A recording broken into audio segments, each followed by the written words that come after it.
again sa aking channel. So ngayon, it's Sunday.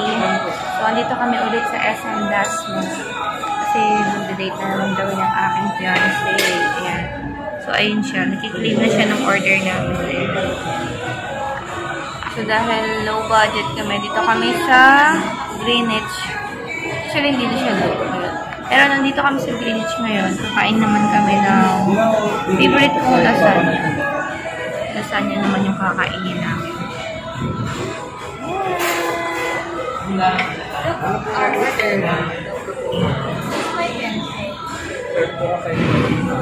Wow! Tingnan nyo. Ang gwapo naman ng aking waiter. Ayan. So dahil, ayan. Ayan. So yung order ni Daddy, guys, ayan. Naka-heavy meal siya ngayon kasi nga galing siyang trabaho. So, gutom siya. Unlike sa akin, ito lang yung meal ko. Actually, pang heavy meal na rin to kasi carbs to eh. Full size lasagna. A la carte lang yung in-order ko kasi nga bumili na kami ng drink sa labas. Ayan, which is yung lemon cucumber. Ayan. Ayan.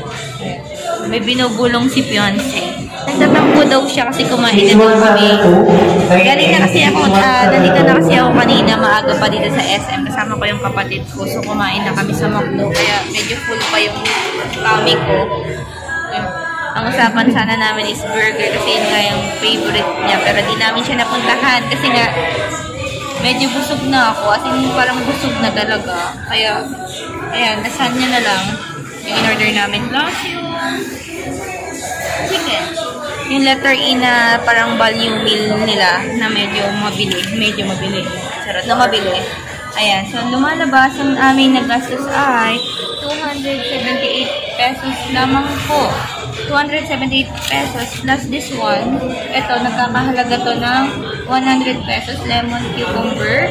Ang size niya is 22 ounce. So, lumalabas ang nagastos namin sa aming dinner date ngayon is 378 pesos. Ayan. Pero dami na naman ako.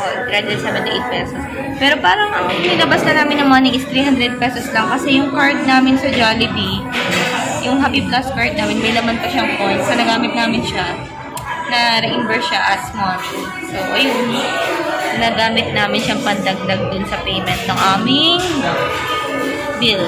Okay. So, ayan. Kakain naman na kami. Bye-bye!